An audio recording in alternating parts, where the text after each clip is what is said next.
विरासत में हर बार जागीर और सोना चांदी नहीं मिलते, कई बार जिम्मेदारी भी मिलती है।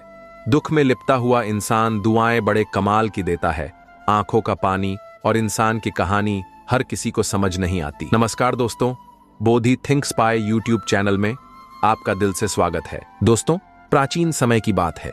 किसी नगर में एक बड़ा सेठ रहता था। पूरे नगर में उसका घर सबसे आलीशान था। सेठ की पत्नी बड़ी रूपवान थी। पूरे नगर में कोई भी स्त्री सेठ की पत्नी से सुंदर नहीं थी। दोस्तों, उस सेठ के घर में बाहर एक बगीचा था। उसके अंदर एक वट वृक्ष था जिसके ऊपर एक तोता रहता था। सेठ और सेठ की पत्नी उस तोता का खूब ध्यान रखते। उन्होंने उसका नाम सुदर्शन रखा था। वह उसे हर रोज दाना पानी देते और खूब प्यार करते करते वह तोता वृद्ध और दुर्बल था। फिर भी वह अत्यंत ज्ञानी और बुद्धिमान था। अपने जीवन के अनुभवों और शिक्षाओं से वह अन्य पक्षियों को मार्गदर्शन देता रहता था। इसी कारण वह उन सभी प्राणियों का सम्माननीय और प्रिय बन चुका था। उस वृक्ष का वातावरण सदैव सुखमय और शांतिपूर्ण रहता था। सेठ व्यापार के काम से कई दिनों के लिए नगर से बाहर जाता रहता था। एक दिन सुदर्शन सेठ की पत्नी से कहता है, हे सेठानी जी, आपको अपने पति को किसी औरत के साथ अकेला छोड़कर नहीं जाना चाहिए। तब सेठानी कहती है, सुदर्शन, तुम ऐसा क्यों कह रहे हो? तब सुदर्शन कहता है, सेठानी जी, ये बात मैं आपको एक कहानी के माध्यम से बताता हूं, आप ऐसे नहीं समझेंगे। तब सेठानी कहती है, ठीक है सुदर्शन, तुम कहानी सुनाओ। तब सुदर्शन अपनी कहानी प्रारंभ करता है और कहता है, सेठानी जी, आप इस कहानी को ध्यान से सुनिए और इन बातों को याद रखिएगा। उस समय वहां कई अन्य पक्षी भी एकत्रित हो चुके थे जो उस कथा को सुनने के लिए उत्सुक थे। दोस्तों, सुदर्शन कहानी शुरू करता है। सुदर्शन कहता है, प्राचीन समय की बात है। किसी राज्य में महाराज तेज प्रताप राज्य करते थे। राजा तेज प्रताप कुछ सन की किस्म का राजा था। एक बार राजा भ्रमण करते करते जंगल में चले गए। जंगल में घूमते घूमते उनकी भेंट एक सन्यासी से होती है।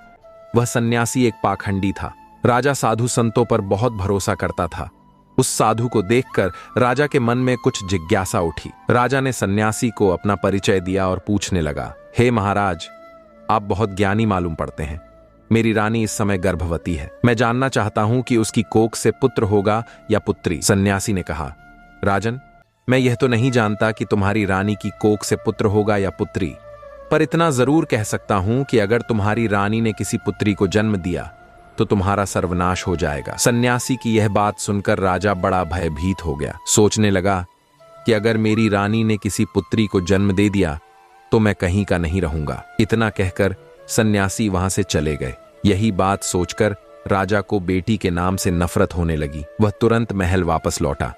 महल आकर उसने अपनी रानी से आकर के यह बात कही कि, हे रानी, भूल से भी हमारे घर में पुत्री का जन्म नहीं होना चाहिए।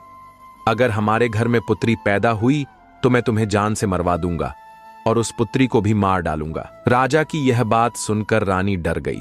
वो जानती थी कि राजा बड़ा ही जिद्दी किस्म का है। अगर पुत्री का जन्म हो गया तो वो उसे मरवा सकता है। इतना कहकर राजा वहां से चला गया। अब तो रानी रोज भगवान से प्रार्थना करती थी कि हे परमात्मा, मुझे पुत्री मत देना, वरना राजा उसे जीवित नहीं छोड़ेंगे। दोस्तों, भगवान की कृपा से महाराज तेज प्रताप की रानी ने सर्वप्रथम एक पुत्र को जन्म दिया। यह देखकर रानी और राजा बहुत प्रसन्न हुए। राजा तो इसीलिए प्रसन्न हुआ कि पुत्री ना हुई, किंतु रानी इसीलिए प्रसन्न हुई कि अगर पुत्री होती तो कन्या हत्या का दोष लगता। दोस्तों, कुछ समय बाद रानी ने फिर से गर्भ धारण किया। बच्ची का जब जन्म होने का समय आया, उसी दौरान राजा को किसी जरूरी काम से दूसरे राज्य में जाना पड़ गया और उसने लौटने में कई दिन लगने वाले थे। जाते जाते राजा अपनी रानी से कह गया, यदि तुम्हारी गर्भ से बेटी का जन्म हो तो उसे मरवा देना, मैं बेटी की सूरत नहीं देखना चाहता। इतना कहकर राजा तो चला गया और उसे अपने नगर लौटने में कई महीनों का समय लग गया। लेकिन इसी दौरान रानी ने एक पुत्री को जन्म दिया। जिस बात का डर था वही हो गया। बेटी को देखकर रानी घबरा गई। सोचने लगी कि राजा के आदेश के अनुसार बेटी की हत्या करनी पड़ेगी। यह निंदनीय काम मैं कैसे करूंगी? मैं एक मां हूं और मेरे लिए जितना मुझे बेटा प्यारा है उतनी ही बेटी प्यारी है। अब तो बेटी को देख करके रानी एकदम से रोने लगी और कहने लगी, हे भगवान, अब मैं क्या करूं कन्या, हत्या का पाप बहुत बड़ा होता है। रानी बहुत बड़े धर्म संकट में फंस चुकी थी। रानी को रोता हुआ देखकर रानी की जो दासी वह उनके पास आई और पूछने लगी, हे महारानी जी, घर में पुत्री हुई है, यह तो बड़े ही सौभाग्य की बात है, पर आप तो बैठी रो रही हो, इसका क्या कारण है? क्या कोई अनहोनी हो गई? रानी बोली, हे दासी, वास्तव में जो नहीं होना चाहिए था वही तो हो गया। तब रानी ने दासी को पूरी बात बताई कि हमारे महाराज ने इस कन्या को मारने का आदेश दिया है। अब आप ही बताइए कि मैं इस मासूम बच्ची की जान कैसे ले सकती हूं। तब दासी ने रानी से कहा, हे रानी साहिबा, आप चिंता मत करो, आप राजा से कह देना कि मैंने बेटी को मरवा दिया है। मैं आपकी बेटी को सबके सामने मारने के लिए ले जाती हूं, लेकिन मैं इसे मारूंगी नहीं, बल्कि इसे पाल लूंगी। अगर कोई पूछेगा तो मैं कह दूंगी कि यह बच्ची मेरी भतीजी है। इससे इस बच्ची की जान भी बच जाएगी और राजा की नजरों से दूर भी हो जाएगी। इसके पालन पोषण को लेकर आप निश्चिंत रहो, मैं इसे अपनी बेटी की तरह पालूंगी। अब तो सुनकर रानी को बड़ी खुशी हुई। सोचने लगी कि यह बेटी भले ही मुझे देखने को ना मिले, लेकिन कम से कम वह जीवित तो बनी रहेगी। तब रानी ने बड़े उदास मन से कुछ धन आभूषण अपनी पुत्री के पालन पोषण के वास्ते उस दासी के लिए दे दिए और दासी से रानी ने कहा, हे दाई मां, मैं आपका यह एहसान जिंदगी भर कभी नहीं भूलूंगी। जब तुम्हारे लिए धन की जरूरत पड़ेगी तो मैं तुम्हें इससे भी अधिक धन दौलत दूंगी, लेकिन मेरी बेटी का यह सच कभी खुलने मत देना। इतना समझाने के बाद में रानी ने अपनी उस बेटी को दासी के हवाले सौंप दिया और धीरे धीरे करके पूरे राज्य में और महल में यह खबर फैला दी कि दासी ने ले जाकर उस बच्चे को मार दिया और उसे जमीन में दफना दिया। इधर क्या हुआ, उस बेटी को ले जाने के बाद दासी ने उस बेटी को बहुत अच्छे ढंग से पालन पोषण करना शुरू कर दिया। जब कुछ दिनों के बाद राजा तेज प्रताप अपने राजमहल में लौट कर आया तो राजा के लिए भी यही बात बताई गई कि आपके जाने के बाद रानी ने एक बेटी को जन्म दिया था और उस बेटी को आपके आदेश के अनुसार मारने के बाद जमीन में दफन कर दिया। यह सुनकर राजा को बड़ी खुशी हुई। इधर दासी उस बच्ची को अपनी भतीजी बताकर पालने लगी और उस बच्ची को जब भी रानी को देखने की इच्छा होती थी तो वो उसे लेकर राजमहल में चली आती थी। उस बच्ची को देख करके रानी की ममता उमड़ने लगती। रानी चोरी चुपके उस बच्ची से प्यार कर लिया करती थी। किसी के पूछने पर दासी उसे अपने भाई की लड़की बताती थी। पुत्री को देखकर रानी के लिए बड़ा सुकून मिलता था। वो जब तब उस दासी को धन वस्त्र आभूषण दे दिया करती थी। इधर रानी के आदेश के अनुसार उस दाई ने बेटी की परवरिश में किसी प्रकार की कोई कमी नहीं छोड़ी। ऐसे ही समय बीतता गया। उधर रानी जो अपनी पुत्री को उस दासी के हवाले किया था, अब तो वह धीरे धीरे करके वह बेटी बड़ी होने लगी। धीरे धीरे वो जवान होती चली गई। राजमहल में उसका पालन पोषण नहीं हुआ था, एक गरीब दासी के घर में हुआ था, पर फिर भी वो एक सुंदर राजकुमारी की तरह दिखती थी। धीरे धीरे वह सुंदर कन्या संपन्न हो गई। जब वह जवान हो गई तो दासी ने उसे राजमहल ले जाना बंद कर दिया। वह पूरे दिन दासी के घर में ही रहती थी। एक दिन की बात है, राजा तेज प्रताप अपने नगर का भ्रमण कर रहा था। जब उसकी सवारी इस दासी के घर के सामने से होकर निकली तो वह कन्या अपने घर की छत पर खड़ी होकर स्नान करने के बाद अपने केसों को सुखा रही थी। रूपवती तो वो थी ही, उस समय तो और भी ज्यादा सुंदर प्रतीत हो रही थी।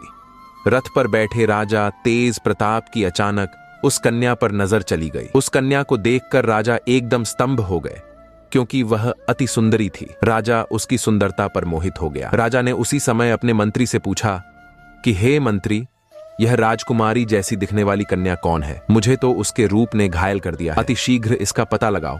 मंत्री तुरंत पता लगाने गया और पता लगाकर राजा को बताया, महाराज, यह कन्या एक बूढ़ी औरत की भतीजी है। इसके बाद राजा अपने महल लौट आया। रात भर राजा को नींद नहीं आई। बार बार उसी लड़की का चेहरा राजा की आंखों के सामने आ जाता था। सवेरा होते ही राजा ने मंत्री से कहा, मंत्री जी, वह लड़की बहुत सुंदर है। उसने मेरी रातों की नींद उड़ा दी। उसकी मोहनी मूरत मुझे बार बार परेशान करती है। उसके बिना तो अब मैं रह नहीं पाऊंगा। एक काम करो, कुछ लोग को साथ ले जाकर आप उस बूढ़ी औरत के घर जाइए और उस लड़की के साथ मेरे विवाह की बात कीजिए। उसी दिन राजा के कहने पर राजा का मंत्री अपने कुछ सैनिकों को साथ लेकर उस लड़की का हाथ मांगने उस बूढ़ी औरत के घर जाता है और सारी बात उस दासी को बताता है कि हमारे राजा साहब आपकी बेटी से विवाह करना चाहते हैं। आपकी पुत्री को राजा साहब अपनी रानी बनाना चाहते हैं। मंत्री के मुख से ऐसे शब्दों को सुनने के बाद में दासी के एकदम से होश उड़ गए। दाई मन में सोचने लगी, हे भगवान, यह कैसा अनर्थ होने जा रहा है। आखिर अब मैं क्या करूं? यह कन्या तो उसी राजा की बेटी है और राजा इस बात को नहीं जानता है। उसी समय उस बूढ़ी मां ने साफ इनकार करते हुए कहा, भाई, मैं एक गरीब स्त्री हूं। मेरी भतीजी राजा साहब के लायक नहीं है, इसलिए आप दोबारा इस रिश्ते को लेकर कभी मेरे घर मत आइए। मंत्री ने कहा, हे मां, तुम कैसी मूर्ख स्त्री हो। राजा के साथ अपनी बेटी का विवाह करने से इनकार कर रही हो। तुम्हें तो अपना भाग्य समझना चाहिए कि राजा स्वयं आपकी बेटी से विवाह करने का इच्छुक है। मंत्री के बार बार कहने पर भी उस बूढ़ी औरत ने राजा के साथ बेटी का विवाह करने से इनकार कर दिया। हारकर मंत्री वापस महल चला गया और राजा को सारी बात बताई कि वो बुढ़िया आपके साथ अपनी बेटी का विवाह करने से इनकार कर रही है। अगली सुबह हुई तो राजा ने और कुछ लोगों को बुढ़िया के घर पर वापस भेजा और उनके द्वारा हजारों तरह के लालच दिए, उसे डराया धमकाया भी, परंतु वो बूढ़ी औरत इस प्रस्ताव के लिए राजी नहीं हुई। फिर से मंत्री महल लौट आया और राजा को सारी बात बताई। बुढ़िया का हठ देखकर राजा एकदम गुस्से से भर गया। राजा ने उसी समय तुरंत ही हुक्म दे दिया कि उस बूढ़ी औरत तुरंत पकड़कर हमारे दरबार में लेकर जल्दी से जल्दी आओ। तब राजा का आदेश पाने के बाद राजा के सिपाही तुरंत ही उस दासी के घर गए और उस बूढ़ी औरत को बंदी बनाकर ले आए। बंदी बनाने के बाद दरबार में लाकर उस बूढ़ी औरत की खूब पिटाई की सैनिकों की मार वो स्त्री बर्दाश्त नहीं कर पाई। कोड़ों की मार पड़ते ही बूढ़ी औरत राजा के सम्मुख एकदम से चीख कर गिर पड़ी और उसने सारी सच्चाई बता दी कि हे महाराज, वो लड़की कोई और नहीं बल्कि आपकी ही सगी बेटी है। आपकी रानी ने मुझे जब उस बेटी को मारने के लिए दिया तो मैंने उस बेटी के लिए मारना ठीक नहीं समझा। मारने की बजाय मैंने उसे अपने घर में रखकर अपने भाई की बेटी बताकर उसे पालना पोछना उचित समझा। मैंने ही आपकी बेटी को पाल पोस कर इतना बड़ा कर दिया है। यदि आप अपनी ही बेटी से विवाह करेंगे तो यह बहुत बड़ा पाप हो जाएगा। दाई की बात सुनकर राजा हक्का बक्का रह गया। वह अपना माथा पकड़कर सोचने लगा, हे भगवान, मैं यह कितना बड़ा पाप करने जा रहा था। तूने मुझे इतने बड़े पाप में पड़ने से बचा लिया। अब तो राजा तेज प्रताप को और ज्यादा गुस्सा आने लगा। उसने तुरंत ही अपने बेटे को हुक्म दिया कि बेटा, अपनी बहन को जंगल में ले जाकर इसका सर काट देना और इसे वहीं दफना देना। प्रमाण के लिए तुम इसकी दोनों आंखें निकालकर मुझे लाकर दिखाना। उस राजा का एक बेटा था जो उस लड़की से छोटा था। अब वह भी जवान हो चुका था। अपने पिता की ऐसी बातों को सुनने के बाद में राजकुमार जो था वह एकदम से परेशान हो गया। सोचने लगा, पिताजी ने मुझे बहुत ही पाप का कार्य सौंपा है। इतने वर्षों के बाद तो मुझे मेरी बहन मिली है और उसे मैं अपने ही हाथों मार डालूं। भगवान कभी मुझे क्षमा नहीं करेंगे। हे भगवान, ये पाप मुझसे ना कराओ। अब तो राजकुमार सोच सोच कर बड़ा दुखी होने लगा। मन में सोचने लगा कि किस प्रकार अपने हाथों से अपनी बहन का कत्ल करूंगा, किस तरह मैं अपनी बहन की आंखें निकालूं। यदि मैं बहन का कत्ल करने से मना करता हूं तो राजा बहुत बड़ा जिद्दी है। वह मुझसे नहीं तो किसी ना किसी और से मेरी बहन को मरवा ही देगा। अब तो मजबूर होकर के राजकुमार अपनी बहन को लेकर जंगल की ओर चलने लगा, क्योंकि उसे जाना ही था। उसके पिता का जो आदेश था बहन को जंगल में ले जाते समय, अब तो भाई का प्यार बहन के लिए उमड़ पड़ा और कहने लगा, हे बहन, किसी भी सूरत में मैं तुम्हारा कत्ल नहीं करूंगा। मैं तुम्हें यहीं जंगल में छोड़ देता हूं। अब आगे तुम्हारी किस्मत रही कि वो तुम्हारे साथ क्या करती है। तब बहन ने जवाब दिया, भैया, तुम मुझे मार दो और मारकर मेरी आंखें निकालकर पिताश्री के लिए ले जाकर दिखा दो, और यदि तू मेरी आंखें निकाल करके नहीं ले जाएगा तो हमारा पिता तुझे भी मार देगा। उस समय वे दोनों भाई बहन एक दूसरे से लिपट कर बहुत रो रहे थे। उनके ऊपर दुखों का पाह टूट पड़ा था। उन्हें कुछ समझ में नहीं आ रहा था कि वे क्या करें। अंत में राजकुमार इस नतीजे पर पहुंचा। उसने निश्चय कर लिया कि वह अपनी बहन को नहीं मारेगा। उसने अपनी बहन को समझाया कि बहन, मैं तुम्हें इस जंगल में छोड़े जा रहा हूं। आगे भगवान मालिक है कि वो तुम्हारे साथ क्या करेगा। मैं कोई ना कोई बहाना पिताजी के सामने बना दूंगा। इतना कह करके उसने अपनी बहन को वहीं जंगल में छोड़ दिया और आगे के लिए चल पड़ा। आगे जाकर उसे जंगल में एक हिरण दिखाई दिया। उसने तुरंत उस हिरण का वध किया और उसकी दोनों आंखें निकाल लीं। उसके बाद वह अपने महल लौट आया और अपने पिता के सम्मुख पहुंचा और वही हिरण की दोनों आंखें दिखाते हुए कहा, पिताजी, मैंने बहन को मारकर एक नदी में फेंक दिया है। वे आंखें देख करके राजा को भी भरोसा हो गया कि वास्तव में मेरे पुत्र ने उस लड़की को मार दिया है। सुनकर राजा बड़ा प्रसन्न हुआ। इधर रानी ने अपने बेटे को अपने पास बुलाया और पूछा, बेटा, क्या तू सच में अपनी बहन को मार कर आया है? तब राजकुमार कहता है, हे मां, मैं तुमसे झूठ नहीं बोलूंगा। मैंने अपनी बहन को नहीं मारा, बल्कि मैं उसे जंगल में छोड़कर चला आया हूं। यह सुनकर रानी को बड़ा सुकून मिला। वह भगवान से प्रार्थना करने लगी, हे भगवान, तुम्हारा बहुत बहुत धन्यवाद है जो तुमने मेरे बेटे को सद्बुद्धि दी। मेरी बेटी जंगल में अकेली भटक रही होगी। आप उसकी रक्षा करना और उसे ऐसी जगह पर पहुंचा देना कि जहां उसके जीवन की नया पार हो जाए। जब से उसने जन्म दिया है तो वो अपना पूरा जीवन जीकर ही मृत्यु को प्राप्त हो। इधर राजकुमारी जंगल में पत्ते फूल खाकर धीरे धीरे करके अपना गुजारा करने लगी।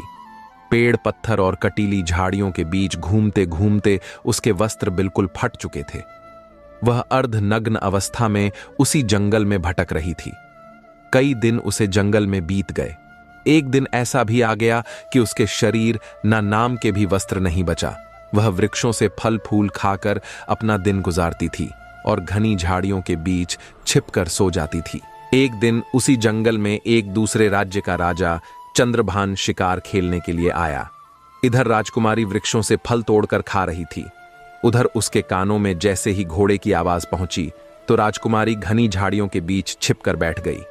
सहयोग से राजा इस वृक्ष के नीचे आकर विश्राम करने के लिए बैठ गया। अचानक राजा की नजर उन झाड़ियों के बीच गई। उसने देखा कि झाड़ियों के बीच कोई बैठा है। किसी मनुष्य की आकृति नजर आ रही थी। राजा ने तुरंत आवाज लगाई, तुम कौन हो और इन झाड़ियों के बीच में क्या कर रहे हो? तुम जो भी हो तुरंत बाहर निकल कर आओ। मैं तुम्हें विश्वास दिलाता हूं, मैं तुम्हें कोई हानि नहीं पहुंचाऊंगा। राजा की बात सुनकर लताओं के बीच से राजकुमारी ने आवाज दी, हे रागीर, मैं एक दुखी लाचार स्त्री हूं।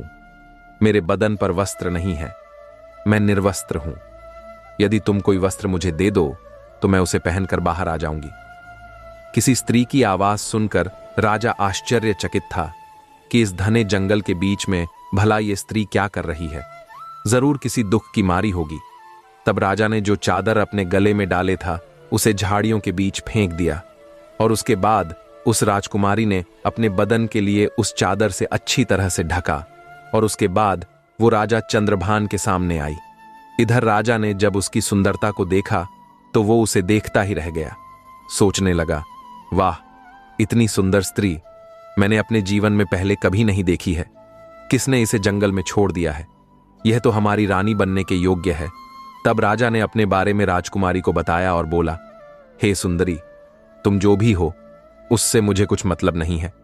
अब मैं तुम्हें अपनी रानी बनाना चाहता हूं। राजा की बात सुनने के बाद में वो राजकुमारी भी उसकी पत्नी बनने के लिए राजी हो जाती है। कहते हैं, डूबते को तिनके का सहारा ही बहुत है। यहां तो फिर भी एक राजकुमार था जो उसे अपनी पत्नी बनाना चाहता था। राजा उस कन्या को अपने घोड़े पर बैठाकर अपने राज्य में ले आया तो सबसे पहले वह अपने पिता के समय के एक बुजुर्ग मंत्री के घर पहुंचा और उस लड़की को उस बुजुर्ग मंत्री के घर छोड़ दिया और उससे कहा कि हे काका, आप ऐसा समझो कि यह आपकी बेटी है और मैं इस लड़की से विवाह करूंगा। यदि मैं ऐसे अपने महल में इसे ले जाता हूं तो लोग कहेंगे कि राजा का बेटा किसी कन्या को भगा लाया है। इससे मेरी मान प्रतिष्ठा पर ठेच पहुंचेगी। मैं इसे विधि विधान के अनुसार अपनी पत्नी बनाकर अपने घर ले जाना चाहता हूं। तब तक यह आपके घर आपकी बेटी बनकर रहेगी और मैं कल कई लोगों के साथ आपकी घर पर रिश्ता मांगने आऊंगा और फिर इसे अपनी पत्नी बनाकर अपने घर ले जाऊंगा। तब मंत्री ने जवाब दिया, महाराज, यह आपकी अमानत है और यह अब मेरी बेटी है। जब आपका मन करे तब आप इसे अपनी पत्नी बनाकर ले जाना। मैं तब तक इसका ठीक से ख्याल रखूंगा। इतना कहकर राजा चंद्रभान अपने महल लौट आए। इसके बाद राजकुमार ने अपने मंत्री और सेनापति से कहा कि मंत्री जी, आप दोनों को सुबह उस बूढ़े काका के घर जाना है और उससे हमारे विवाह के लिए उसकी पुत्री का हाथ मांगना है। अगले दिन राजा का सेनापति और उसका मंत्री उस बूढ़े मंत्री के घर पर गए और उस राजकुमारी का अपने राजा के लिए हाथ मांगा। फिर उसके बाद 1-2 दिन में उसकी मंगनी और विवाह भी कर लिया। विवाह करने के बाद राजकुमारी राजा चंद्रभान की पत्नी बनकर रहने लगी। अब तो दोनों बहुत ही प्रसन्न थे। राजा सुंदर रानी पाकर खुश था और राजकुमारी घर और पति पाकर प्रसन्न थी। राजा चंद्रभान ने शादी के बाद भी अपनी पत्नी से कभी उसका परिचय नहीं पूछा। इसी प्रकार दोनों को एक साथ रहते रहते 2 वर्ष बीत गए। धीरे धीरे वह समय भी आ गया जब रानी ने पुत्र को जन्म दिया। अब तो राजा चंद्रभान और भी ज्यादा खुश हो गया। एक दिन राजा ने अपनी रानी से पूछा, हे प्रिय, अब हम दोनों एक पुत्र के माता पिता बन चुके हैं। हमारा संबंध अटूट हो गया है। अब तुम मुझे अपने कुल खानदान और अपने अतीत के बारे में समझाओ। तब राजकुमारी ने किसी प्रकार से उस बात के लिए टाल दिया। इसी प्रकार से 1 वर्ष बीत गया। कुछ समय बाद रानी ने फिर एक पुत्र को जन्म दिया। तब राजा ने फिर से अपनी रानी से वही बात दोहराई। राजकुमारी अपने बीते कल की बातें अपने पति को नहीं बताना चाहती थी, लेकिन राजा ने उनका अतीत जानने की बहुत इच्छा जताई। रानी भी जानती थी कि राजा साहब उनसे बहुत प्रेम करते हैं। तब राजकुमारी ने राजा के पूछने पर अपने जीवन की सारी कहानी सच सच कह सुनाई। तब राजा ने कुमारी के मुख से ऐसी दुख भरी दास्तान सुनी तो उसकी भी आंखों में आंसू आ गए। राजा उसके पिता को धिक्कारने लगा। उसके बाद रानी से बोला कि हे रानी, अगर मैं तुम्हें तुम्हारे पिता से मिलाने ले चलूं तो क्या तुम मेरे साथ चलोगी? उस राजकुमारी ने अपने पिता से मिलने से इनकार कर दिया। राजा ने बहुत आग्रह किया कि तुम्हें एक बार अपने पिता से जरूर मिलना चाहिए। राजा के बार बार निवेदन करने पर रानी अपने पिता से मिलने को तैयार हो गई। अगले दिन राजा ने राजा तेज प्रताप के यहां जाने का निश्चय किया। रथ सजवाया गया। जाने की पूरी तैयारी हो गई। राजा के पास एक जरूरी काम आ गया। राजा को बहुत जरूरी अपने दूसरे नगर में जाना था, तो राजा ने अपने मंत्री और सेनापति से कह दिया कि तुम सेना की एक टुकड़ी लेकर रानी के साथ चले जाओ। मैं अपना काम निपटाकर वहीं पहुंच जाऊंगा। इस प्रकार राजा चंद्रभान ने अपने मंत्री और सैनिकों के साथ में अपनी रानी को राजा तेज प्रताप के राज्य को रवाना कर दिया। रानी को भली भांति समझा दिया कि अपने पिता के यहां जाकर तुम घबराना मत। मैं तुम्हारे पहुंचने से पहले तुम्हारे माता पिता के यहां पहुंच जाऊंगा। दोस्तों, इधर राजा चंद्रभान का मंत्री और सेनापति कुछ सैनिक को साथ लेकर राजकुमारी के साथ राजा तेज प्रताप के राज्य की तरफ चल पड़े।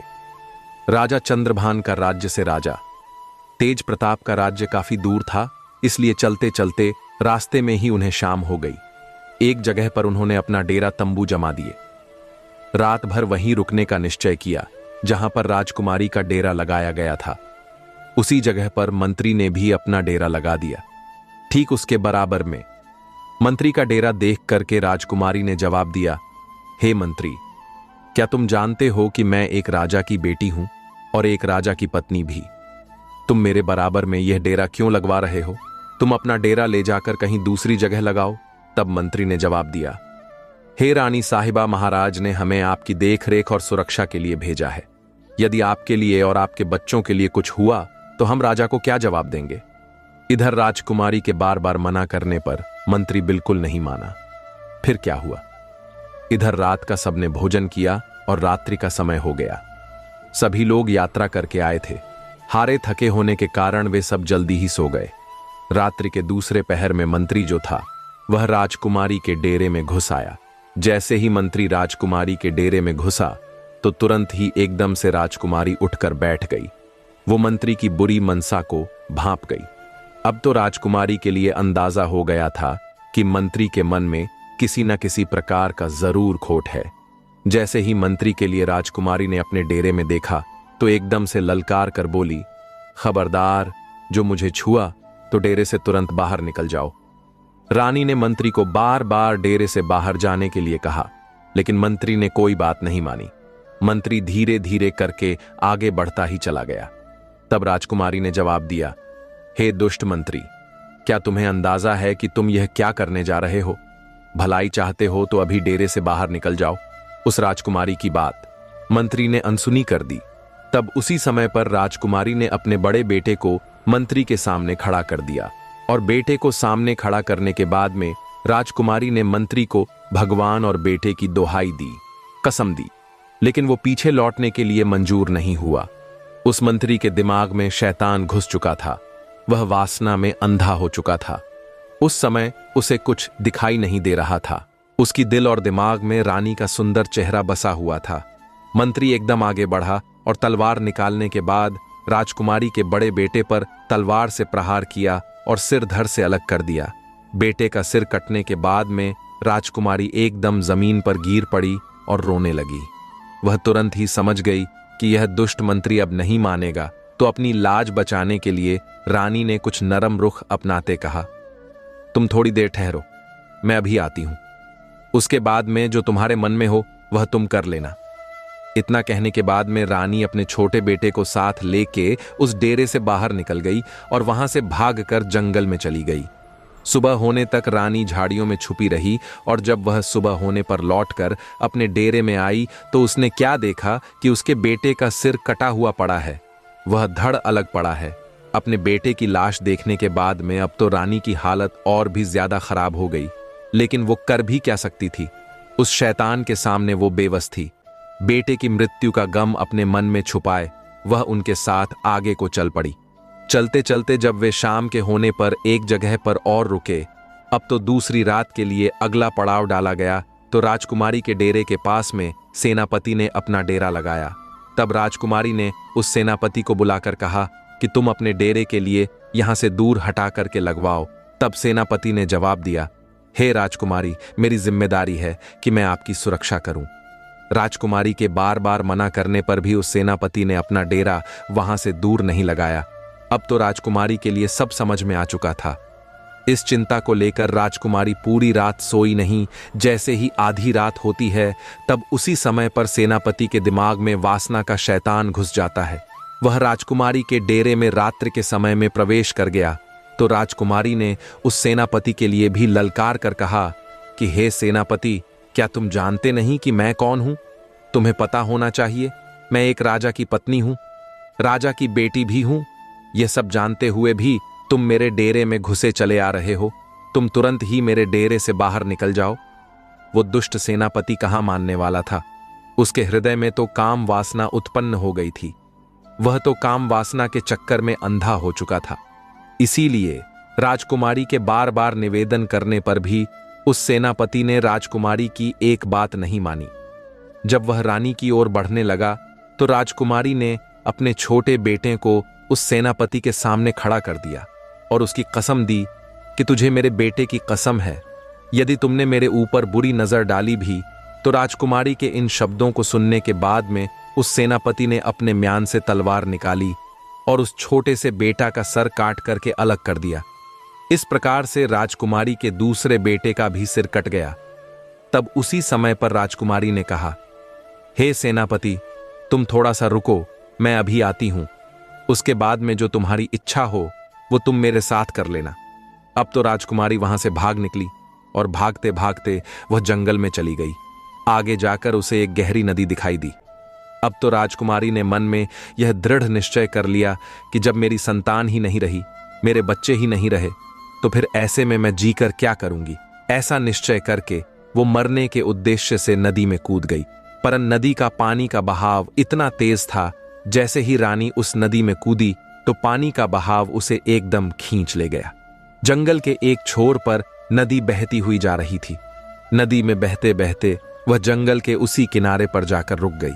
सुबह हो चुकी थी। वहां पर दो सन्यासी उसी नदी में स्नान करने के लिए आए हैं। उसी समय उन सन्यासी महात्माओं ने देखा कि कोई औरत इस नदी में बहते हुए हमारी तरफ आ रही है, तो उन दोनों योगियों ने रानी को पकड़कर बाहर निकाल दिया। अब तो राजकुमारी के पैरों तले जमीन खिसक गई। अब राजकुमारी मन में सोचने लगी कि उस मंत्री और सेनापति से मुझे जैसे तैसे छुटकारा तो मिल गया, अब यहां से इन दो योगियों ने मुझे घेर दिया है। जैसे ही दो योगियों ने राजकुमारी को पकड़ा, तब तक 4 सन्यासी महात्मा और आ पहुंचे। अब तो राजकुमारी और भी ज्यादा डर गई।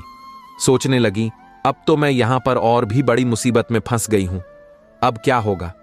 वो रानी इतनी सुंदर थी कि जो कोई उसे देख लेता था वह पागल हो जाता था।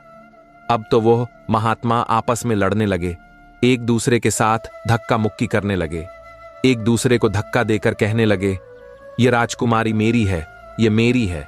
आखिर अंत में संत महात्माओं ने यह सलाह की कि ऐसे करते हैं, ऐसे हम 6 में से कोई फैसला नहीं हो पाएगी। हम अपने गुरुजी के पास में इस राजकुमारी को लेकर चलते हैं, वही हमारा फैसला करेंगे। अपने गुरुजी के पास पहुंचने के बाद में उन योगियों ने राजकुमारी को देखते हुए अपनी इच्छा जाहिर की। अपने शिष्यों को एक स्त्री के पीछे आपस में लड़ते देखा तो गुरु समझाने लगे। जोगियों के जो गुरु थे वह बड़े ही विद्वान और तपस्वी संत थे। गुरुजी ने उस औरत को देखते ही समझ लिया कि यह स्त्री जो है यह कोई राजघराने से है। फिर उन्होंने अपने शिष्यों के लिए समझाया कि हे शिष्य, तुम 6 भाई हो और तुम्हारी कोई बहन नहीं है। तुम एक काम करो, इसे अपनी बहन के रूप में स्वीकार कर लो। यदि यह तुम्हारी बहन बनकर तुम्हारे आश्रम पर रहेगी तो एक न एक दिन तुम्हारी जिंदगी बदल जाएगी। इस प्रकार गुरु के समझाने पर उनके समझ में आ गई और उन्होंने रानी को अपनी बहन बना लिया। साधु उसके ही पिता राजा तेज प्रताप के राज्य में रहते थे। अब तो उस राजकुमारी के लिए पता चल चुका था कि वह अपने पिता के राज्य में प्रवेश कर चुकी है, जहां के राजा उसके पिता तेज प्रताप हैं। राजकुमारी उन्हीं महात्माओं के आश्रम पर रहने लगी। वे 6 महात्मा उसे अपनी बहन की तरह रखते थे। उधर राजा चंद्रभान अपने मंत्री और सेनापति और सेना से आकर मिला तो उसने अपनी पत्नी और बच्चों के लिए वहां पर नहीं देखा। आकर के राजा ने सेनापति और मंत्री से अपनी पत्नी और बच्चों के बारे में पूछा तो मंत्री और सेनापति एक साथ एक स्वर में मिलकर बोलने लगे, हे महाराज, मुझे क्षमा करना। आपकी रानी रानी नहीं थी, वो तो एक डायन थी। अब आपके दोनों पुत्रों को मारने के बाद में वह रानी यहां से भाग गई। उन्होंने इस प्रकार से कहा कि राजा चंद्रभान को विश्वास हो गया। राजा को यह सुनकर बहुत दुख हुआ कि उनके दोनों पुत्र अब इस दुनिया में नहीं रहे। कुछ देर के बाद राजा ने सोचा कि अगर कोई झूठ बोलेगा तो एक बोलेगा, दूसरा क्यों बोलेगा। तो राजा चंद्रभान ने हुक्म दिया कि अब तो हम उसके पिता राजा तेज प्रताप के पास जरूर चलेंगे। अतिशीघ्र सब लोग राजा तेज प्रताप के पास चलिए।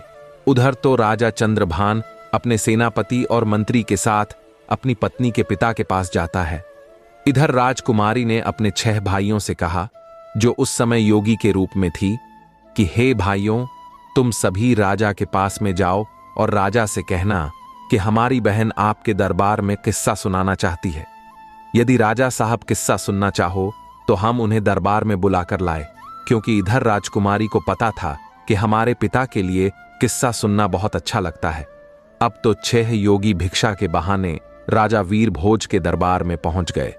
उन्होंने राजकुमारी के द्वारा ही बात राजा के सम्मुख जाकर के रखी। योगियों की बात सुनने के बाद राजा ने तुरंत ही उन्हें इजाजत दे दी और कहा, यदि हमें तुम्हारी बहन की कहानी पसंद आई, किस्सा पसंद आया, तो तुम्हारी बहन के लिए हम अपने महल में ही रख लेंगे किस्सा सुनाने के लिए। मित्रों, अगले दिन योगी अपनी बहन को लेकर राज दरबार में पधारे। उस समय राजकुमारी जोगियों के भेष में थी, इसलिए कोई पहचान नहीं पाया। जब उसने राज दरबार में किस्सा सुनाया तो सब लोग बड़े ध्यान से सुनने लगे। राजा को उस लड़की का किस्सा बहुत पसंद आया। अब तो राजा ने बहुत सारा इनाम दिया। उन जोगियों को तो इनाम देकर भेज दिया, लेकिन उस लड़की को किस्सा सुनाने के लिए अपने महलों में रख लिया। फिर पता नहीं उनके क्या समझ में आया, वे बीच रास्ते से ही लौट आए और राजा से बोले, हे महाराज, हम चाहते हैं कि आप हमारी बहन को हमारे ही साथ रहने दो। जब भी आपको किस्सा सुनने की इच्छा होगी हम उसे ले आया करेंगे, क्योंकि वो बचपन से ही हम लोगों के साथ में पली बड़ी है, राजसी सुखों से दूर रही है, जंगल में रह करके उसने जीवन काटा है, यहां पर अकेला महसूस करेगी। राजा ने उन योगियों की बात को समझा और उस लड़की को उनके साथ भेज दिया। अब तो वह रोज अपने भाइयों के साथ राजा के दरबार में किस्सा सुनाने आया करती थी। इस प्रकार वह राजकुमारी रोज राजा से कहानी सुनाने के बाद में इनाम पाती तथा अपनी योगी भाइयों के साथ वापस लौट जाती थी। अब तो धीरे धीरे उन सन्यासियों के दिन ही बदल गए। पहले योगी जी नगर नगर जाकर भिक्षा मांगते थे, अब तो उन्हें राजा से ही इतना धन प्राप्त हो जाता था कि कहीं मांगने की जरूरत नहीं पड़ती थी। अगले दिन राजकुमारी राजा को किस्सा सुनाने के लिए उनके राज दरबार में आई तो उसने अपने पति के अलावा मंत्री और सेनापति को वहीं बैठे हुए देखा। तब राजकुमारी ने सोचा, आज तो यह सभी यहां पर उपस्थित है तो किस्सा सुनाने में बहुत ज्यादा आनंद आएगा। तब राजकुमारी ने अपना चेहरा ढका हुआ था, वह अपनी जगह पर आकर बैठ गई और अपने पिता से कहने लगी, हे राजा साहब, आज मैं आपके लिए एक बहुत ही दर्द भरी कहानी और किस्सा लेकर आई हूं। यदि कहानी को प्रारंभ करने से पहले किसी को कोई जरूरी काम है तो अभी दरबार से उठकर जा सकता है। किस्सा सुनाने के दौरान यदि कोई व्यक्ति बीच में से जाएगा तो मैं उसी समय अपना किस्सा सुनाना बंद कर दूंगी। तब राजा ने जवाब दिया, बेटी तुम सुनाओ, तुम जैसा कहोगी हम वैसा ही करेंगे। किस्से के बीच में से कोई दरबार में से उठकर नहीं जाएगा। अब तो राजा और दरबार के सभी दरबारी किस्सा सुनने के लिए बैठ गए। उनमें उसका पति और वह विश्वासघाती मंत्री और सेनापति भी था। अब तो राजकुमारी ने राजा के दरबार में अपना किस्सा शुरू कर दिया। कहने लगी, हे सभा के लोगों, इस किस्से को ध्यान से सुनना। राजकुमारी सुनाने लगी कि किसी देश में एक राजा रहता था जो बड़ा ही जालिम राजा था। उस राजा के लिए अपनी पुत्रियों से बहुत ज्यादा नफरत थी। उसने आदेश दिया कि अगर उसके घर में पुत्री का जन्म हुआ तो वह उसे जान से मार दे। जब एक दिन उसके यहाँ एक बेटी ने जन्म लिया तो उसने अपनी बेटी के लिए अपने बेटे के हाथ जंगल में मरवाने के लिए भेज दिया। राजा ने अपने बेटे के लिए हुक्म दिया था कि उस बेटी को मारने के बाद उसकी आंखें निकाल लाना और वह आंखें निकाल कर मुझे लाकर दिखाना। अब तो राजा तेज प्रताप उसकी कहानी को सुनने के बाद में सोचने लगे, यह तो मेरा ही किस्सा है। खुश होकर के राजा तेज प्रताप ने उन योगियों के पास में अपने मोतियों की माला फेंकते हुए कहा, इस किस्से के लिए अंत तक जरूर सुनाया जाए। अब तो राजा की आंखों में पानी भर आया, क्योंकि राजा वीर भोज के लिए अब तो अपनी करनी पर बहुत पश्चाताप होता था। फिर राजकुमारी आगे बताने लगी, हे महाराज, जब उसका भाई उसे मारने के लिए जंगल में ले गया तो उसके भाई ने उस राजकुमारी के लिए उस बहन को नहीं मारा और जंगल में अपनी बहन को छोड़कर वापस राजभवन के लिए लौट गया। अब यह जानकर के राजा थोड़ा प्रसन्न हुआ। राजा मन में सोचने लगा, शायद हो सकता है आज भी मेरी बेटी जिंदा हो। इधर वही राजकुमारी अपने किस्सा को सुनाती हुई आगे बोली, जब उसका भाई उस लड़की को जंगल में छोड़ आया तब वो बेचारी भूख प्यासी इधर उधर भटकने लगी। भूख लगने पर वृक्षों के पत्ते और फल फूल खा लिया करती थी। इसी तरह से वह अपने आप को जीवित रखती थी। इस प्रकार से जंगल में रहते रहते उस बेटी के तन पर एक भी वस्त्र साबित नहीं बचा तो कहीं से एक दिन घूमता हुआ घोड़े पर सवार एक आदमी आया। वह आदमी किसी देश का राजा था। उसकी नजर जब उस लड़की पर पड़ी तो वह लड़की निर्वस्त्र थी। उस राजा ने लड़की को अपना बदन ढकने के लिए अपनी चादर दे दी और वहां से उसे अपने नगर बुला ले गया और बिना कुछ जाने राजा ने उस लड़की से विवाह कर लिया। रानी ऐसा किस्सा सुना रही थी। किस्से के बीच में अपनी कहानी को सुनकर राजा चंद्रभान समझ गया कि यह तो उसका ही किस्सा है। उसने भी खुश होकर के एक मोतियों की माला जोगियों के पास फेंक दी और बोला, यह किस्सा जारी रखा जाए और यह किस्सा अंत तक होना चाहिए। तब आगे राजकुमारी कहने लगी, अब तो वह लड़की किसी राजा की रानी बन चुकी थी। राजा की रानी बनने के बाद में उस लड़की की कोख से 2 बेटों ने जन्म लिया। एक दिन उसके पति ने अपने पत्नी से उसके जीवन की पूरी घटना पूछी कि तुम कौन हो और उस जंगल में निर्वस्त्र क्यों भटक रही थी। तब उस लड़की ने अपने पिता की करतूतें अपने पति को बताई। यह सुनकर उसका पति बड़ा दुखी हुआ। उसका पति दिल का बहुत अच्छा इंसान था। यह जानकर कि उसकी पत्नी का एक राजा पिता भी है तो उसे उसके पिता से मिलाने के लिए उस राजा ने अगले दिन तैयारी की, लेकिन उसने एक गलती कर दी। उसने अपनी पत्नी और बेटों की सुरक्षा के लिए स्वयं ना जाकर अपने मंत्री और सेनापति को उसके साथ भेज दिया और यह उसकी सबसे बड़ी भूल थी, क्योंकि कहते हैं चाहे कोई कितना ही सगा क्यों ना हो, अपनी जवान स्त्री, जवान बहन, जवान बेटी को किसी दूसरे पर भरोसा करके उसके साथ भेजना नहीं चाहिए और ना ही उसके पास छोड़ना चाहिए, चाहे वह कितना ही वफादार और विश्वास पात्र हो। मगर जब वासना दिमाग पर हावी होती है तो सारी वफादारी, सारा विश्वास धरा का धरा रह जाता है और स्त्री तो वैसे भी पुरुष के लिए आकर्षण का केंद्र होती है। अगर वह अकेली किसी अन्य पुरुष के साथ जाती है या ठहरती है तो उसके मन में काम रूपी विकार आ ही जाता है। भूलकर भी कभी अपनी बहन बेटी किसी अन्य के साथ नहीं छोड़ना चाहिए। खास करके तब तो और भी नहीं छोड़ना चाहिए जब कोई पुरुष जवान हो, सुंदर हो, अकेला हो, कहते हैं स्त्री, धन और विद्या यह जिसके पास रहती है उसी की हो जाती है। राजकुमारी इधर राजा तेज प्रताप के दरबार में अपना किस्सा सुना रही थी। राजा तेज प्रताप और राजा चंद्रभान उस किस्से को बड़े ध्यान से सुन रहे थे। उधर उस राजा ने अपनी पत्नी और बच्चों को मंत्री और सेनापति के साथ भेज दिया। सफर ज्यादा लंबा था। चलते चलते जब रास्ते में सूर्यास्त हो गया तो उन्होंने वहीं रुकने का निश्चय किया। मंत्री ने अपना डेरा रानी के डेरे के बराबर में लगवाया। रानी ने इसका बहुत विरोध किया, पर वो नहीं माना। तो रात्रि के समय में मंत्री ने उस राजकुमारी के साथ में दुष्कर्म करने की सोची। राजकुमारी के बार बार निवेदन करने पर भी वो दुष्ट मंत्री नहीं माना, बल्कि उसने राजकुमारी के बेटे का भी कत्ल कर दिया। जब बेटे का कत्ल कर डाला तो रानी अपना धर्म बचाने के लिए मंत्री से वाहना बनाकर जंगल में भाग गई। उसने रात जंगल में गुजारकर जैसे तैसे उस बेचारी ने अपने आप को बचाया। जब दूसरे दिन के लिए रानी अपने डेरे में वापस आई तो उसे अपने बेटे की लाश वहीं मिली। जैसे जैसे कहानी आगे बढ़ती जा रही थी तो उधर मंत्री के होश खराब होते जा रहे थे। अब तो धीरे धीरे करके वो मंत्री भी बहाना बनाते हुए राजा के दरबार से उठकर जाना चाहता था। तो राजा ने तुरंत ही उसे डांट कर बैठा दिया। तब रानी आगे सुनाने लगी। अब दूसरे दिन के लिए जब वहां से आगे को चले और एक जगह रास्ते में फिर डेरा तंबू लगाए तो उस रात सेनापति डेरे में घुसकर दुष्कर्म की लालसा से रानी के पास जा पहुंचा। रानी ने पहले तो उसे खूब ललकार समझाया कि वह यहां से चला जाए, लेकिन वो दुष्ट लौटने को तैयार नहीं। रानी ने उसे अपने छोटे बेटे की कसम दी। यह कहानी सुनकर सेनापति भी घबराने लगा। सोचने लगा, यह तो मेरा भेद खुल रहा है। वो भी उठकर भागने को हुआ तो राजा ने डांट कर उसे भी बैठा दिया। राजा चंद्रभान ने कहा, क्यों भाई, सच्चाई तुमसे सुनी नहीं जा रही क्या? सेनापति भी अपना मुंह लटकाकर चुपचाप बैठ गया। इधर किस्सा जारी था। राजकुमारी कहने लगी, फिर उसके बाद सेनापति ने भी रानी के छोटे बेटे का कत्ल कर दिया। वो गलत भाव लेकर रानी के पास बढ़ता गया तो उसी समय पर किसी ना किसी प्रकार से वह राजकुमारी अपनी जान बचा करके वहां से भाग निकली और वहां से एक नदी में कूद गई। लेकिन उसकी किस्मत ने वहां पर उसका साथ नहीं दिया। वह बेचारी जिंदा बच गई। उस नदी में बहते बहते वह चली गई और जंगल के दूसरे छोर पर 6 योगियों के हथे चढ़ गई।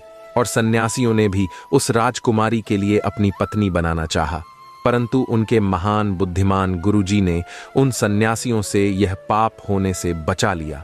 और गुरुजी के बार बार समझाने पर सन्यासियों ने उस राजकुमारी के लिए अपनी बहन के रूप में स्वीकार कर लिया। फिर वे भाई बहन अपने यहाँ जो राजा था उस राजा के यहाँ पर किस्सा सुनाने के लिए रोज अपनी बहन को ले जाने लगे। इतनी कहानी सुनने के बाद में वो राजकुमारी अपना घूंघट हटाकर राजा के सामने आकर खड़ी हो गई। अपनी कन्या को देखकर राजा तेज प्रताप भी पहचान गए और उधर अपनी पत्नी को देखकर राजा चंद्रभान की आंखें भर आईं। पत्नी को सामने देखकर राजा चंद्रभान बहुत प्रसन्न हुआ, लेकिन अपने पुत्रों की मृत्यु का दुख उसे खाए जा रहा था। राजा चंद्रभान राजा तेज प्रताप से आज्ञा मांगने लगा कि महाराज, मेरा मंत्री और मेरा सेनापति मेरा ही शत्रु है, इसे मैं स्वयं दंड देना चाहता हूं। तब उसी तरह से राजा चंद्रभान ने उन दोनों के सर कलम कर दिए। पापियों को उनके करने का दंड मिल चुका था। इधर राजा तेज प्रताप ने अपनी बेटी को सीने से लगा लिया और बार बार उससे अपने किए की क्षमा मांगने लगा। बेटी ने अपने पिता को क्षमा कर दिया। इस प्रकार से राजकुमारी अपने पति के साथ कुछ दिन तक अपने पिता के घर पर रही। फिर उसके बाद बड़ी हंसी खुशी के साथ उसके पिता ने अपनी बेटी की बड़ी धूमधाम से विदाई की। राजा चंद्रभान अपनी पत्नी को लेकर अपने नगर लौट आया और हंसी खुशी के साथ समय व्यतीत करने लगा। कुछ ही समय में रानी ने एक पुत्री को जन्म दिया। अब तो उनकी खोई हुई सारी खुशी वापस आ चुकी थी। दोस्तों, भगवान अगर किसी के पक्ष में होता है तो कोई भी उसका बाल बांका नहीं कर सकता। चाहे कोई कितना ही प्रयास कर ले, कोई उसे मार नहीं सकता। मृत्यु, जीवन, मरण यह विधाता के हाथ में होता है, इंसान के हाथ में कुछ नहीं। यह कहानी हमें सिखाती है कि सत्य और धर्म की राह पर चलने वालों को ईश्वर स्वयं बचाते हैं और अन्याय करने वालों को अंततः उनके कर्मों का दंड मिलता है। तो दोस्तों, आशा करता हूं कि इस कहानी से आपको बहुत कुछ सीखने को मिला होगा। अगर वीडियो आपको अच्छी लगी हो तो वीडियो को लाइक और इस वीडियो को अपने दोस्तों के साथ शेयर जरूर करें और हमारे इस चैनल को सब्सक्राइब करना ना भूलें। आपका एक लाइक और सब्सक्राइब हमें आगे बढ़ने के लिए मोटिवेट करेगा। अगर आपके अपने कुछ विचार हो तो हमें कमेंट बॉक्स में कमेंट करके जरूर बताएं। तो मिलते हैं अगली कहानी में। मस्त रहे और स्वस्थ रहे और देखते रहे बोधी थिंग्स पाए की स्टोरी की नई नई वीडियोस। धन्यवाद।